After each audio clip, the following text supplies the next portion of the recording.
Hi there, BookTube. And this is a best of 2024 video. This one is about the best non-fiction that I read in 2024. And looking back, I realised I'd read 26 works of non-fiction over the year, and a real mixture of, memoir and biography and history, science or nature writing, geography, also art appreciation, literary criticism, real mix, and some letters, all sorts of things. And I've narrowed it down to 5, which are in no particular order, but are my 5 sort of tops of the year. Before I tell you about those 5, I'm just going to give honourable mention to 2 things that were just outside that 5, perhaps because they're a little different. And one of those was a non-fiction picture book, The Dam by David Almond. Really, do look for that, especially if you've got a child to read it to, but even if you haven't. And I read a few good works of graphic non-fiction, some tremendous graphic memoirs, and I think perhaps the most successful of those for me was Pyongyang by Guy Delisle. That's kind of like somewhere between memoir and travelogue. So, but putting those to one side, because they didn't make the final cut, the 5 books that I read, these are not in any particular order. I haven't tried to rank them because they're all so different. It would be, they all had different sort of strengths and qualities. I'm going to start with the 2 that are closest to being a sort of a memoir. And so first one was Strong Female Character by Fern Brady, which came out in 2023. Brady is a stand-up comedian. And this is an almost brutally honest book about growing up, her childhood and young adulthood, as a woman who's autistic, but she perhaps doesn't know that, and then doesn't have a diagnosis, and how that affects her childhood, her family relationships, her education, her working life, and her mental health. And it's sometimes a funny book, as you'd expect from a comedian, but it's also sometimes like really moving and ultimately kind of hopeful, I think. Book number 2 is also a memoir, but an unconventional one. And that's I Am by Maggie O'Farrell. Now, Maggie O'Farrell is a novelist, but this is a memoir of sorts. It's her book about 17 brushes with death, as she describes it. So accidents, illnesses, near misses affecting her but also her daughter, and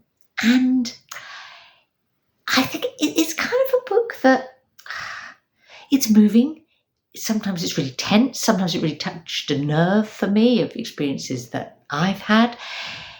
It's a book that reminds you of our mortality, I suppose, but also a positive book that makes you feel like seize the day, grab, enjoy life. You never know what's around the next corner, and appreciate what life has to offer you, I suppose. And her prose is peerless, of course, because she's just a really good writer.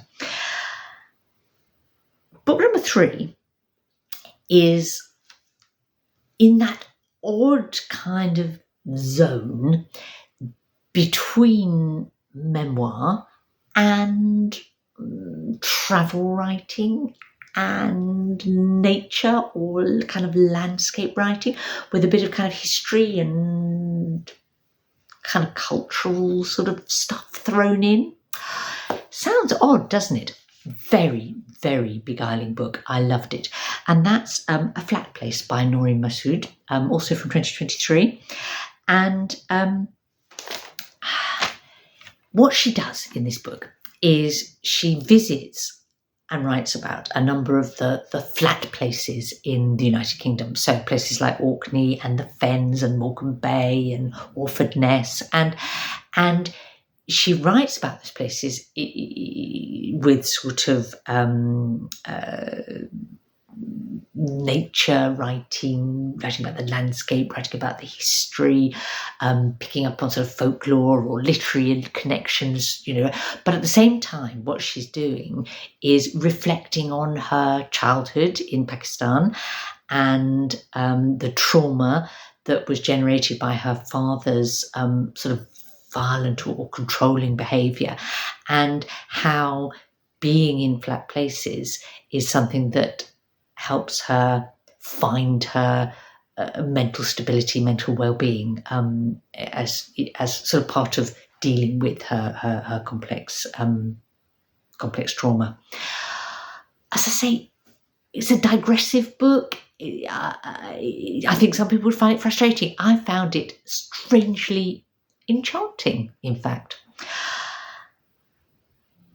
Book number 4 is again a book that's in a sort of odd crossover sort of area, because this is predominantly a more conventional work of nonfiction, I suppose, because, it's like kind of art appreciation and history, but combined with elements of memoir and family history, and sort of the author's personal sort of responses.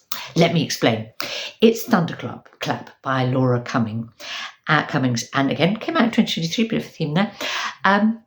She's an art critic. She has a special interest in the Dutch artists of the 17th century, and like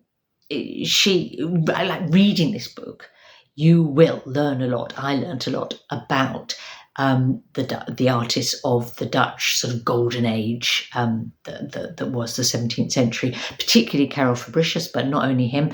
But you're also getting her personal response to that art, how she developed that particular interest, and but also about her relationship with her father, who was an artist himself. He's now dead, and sort of her sort of memories of him and grief for him are sort of threaded through the book. So it's a strange combination, but for me, an absolute winner. I love that book. Book number 5 is probably the most sort of conventional, factual non-fiction book of the 5. And it's Eve, by Kat Bohannon, or to give it its full title, Eve, How the Female Body Drove 200 Million Years of Human Evolution.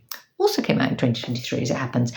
Bohannon is a researcher and a science writer. That's how she describes herself. The book is a tour de force. It's like a kind of an overview of human evolution from the Jurassic era onwards, but kind of written as a corrective to the sort of the focus of science, science writing, physiology, anatomy, study of evolution, on of looking always at the male body, or the male as the paradigm, as it were, and female as the sort of alternate version, and really saying, actually, that's probably, we need to turn that on its head. So it's science writing. It's not dry or academic. It's popular science. It's got an element of polemic. She's got an agenda. She's saying, we need to rethink this, and as she goes through, she picks a female ancestor, part of our evolution, and sort of homes in on that to sort of look at how elements of how the female body and female physiology sort of evolved over time. But she brings into that quite a lot of her personal opinion. There's a speculative element to the book, and as I say, it's opinion. It does embarrass to be opinionated, and she also sort of draws in sort of personal anecdote from her own life, her experience as a mother, say, and absolute winner of a book for me, and one I feel like every woman should read, and you'll get a fresh understanding, but also men should read, and particularly male science writers, perhaps. So an unconventional bit of science writing, but well worth your time, and brilliant, as it happens, as an audiobook read by the author herself. So those are my 5. When I look back on those 5, I realise there's a bit of a common thread running through them, that in a way they all say something about the fragility of human existence, the way lives can turn on one incident, or one that paths diverge, or things happen that or the things that we rely on in life can kind of be snatched away from us. But yet there's a kind of something in all of them about the resilience of human beings, and our adaptability, and the way, faced with challenges, we carry on or evolve or find a way through. And something about needing to grasp at life's opportunities, life's richness, fragility, mortality, but let's appreciate the wonder of life and grasp its joys. So that feels like not a bad sort of theme to kind of hang on to as we start 2025. I would love to hear about your top non-fiction reads of the year. I enjoy reading non-fiction. I read a fair bit of it, but not lots. And I really appreciate sort of good recommendations. And if you've heard my top 5, you'll have an idea of whether what you've read and enjoyed might appeal to me. And tell me about it, please, in the comments.